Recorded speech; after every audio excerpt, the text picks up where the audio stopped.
Rendez-vous donné à la plateforme C en gare 30 pour une première impression 3D.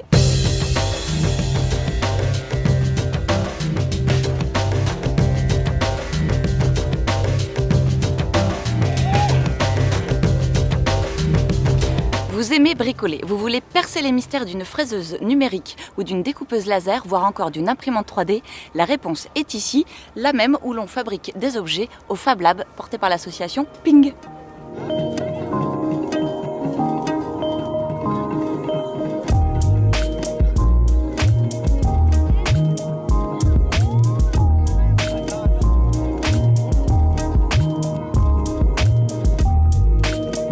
Le lieu s'appelle Plateforme C, c'est un Fab Lab, c'est un concept qui vient des États-Unis et qui date de quelques années.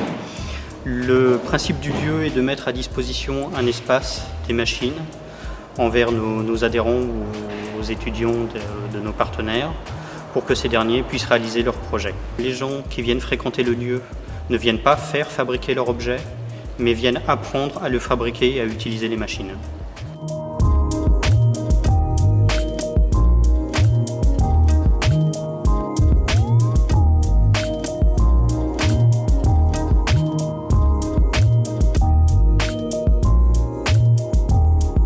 Dans un Fab Lab, on peut fabriquer ses propres pièces. C'est-à-dire que si quelqu'un a besoin d'une machine particulière, il va pouvoir avoir les moyens de fabriquer la machine quasiment sur mesure ou presque. Il y a un autre point qui est important sur ce qu'on peut y faire, c'est par exemple réparer une machine.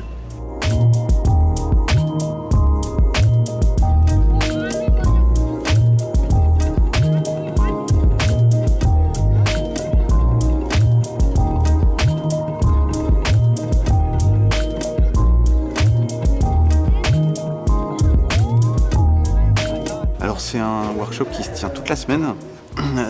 J'ai invité un certain nombre de praticiens des Fab Labs d'un peu toute la France et même de la francophonie, puisqu'il y a des Africains et des Canadiens, pour travailler autour de la thématique de la documentation dans les Fab Labs, puisque les Fab Labs c'est des lieux où on partage les connaissances.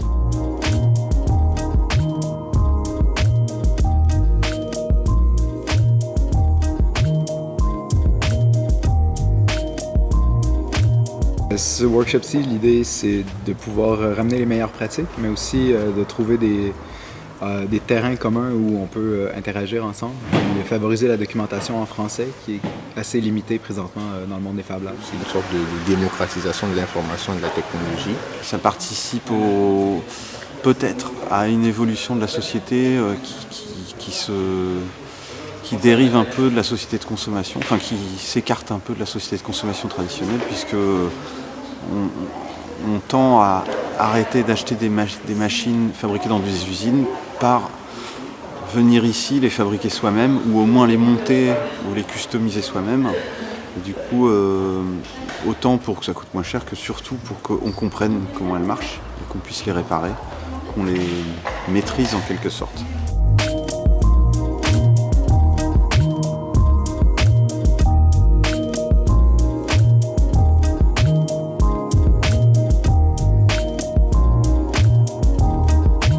La réappropriation des machines est en marche, nous quittons la plateforme C et on se retrouve demain pour une nouvelle étape.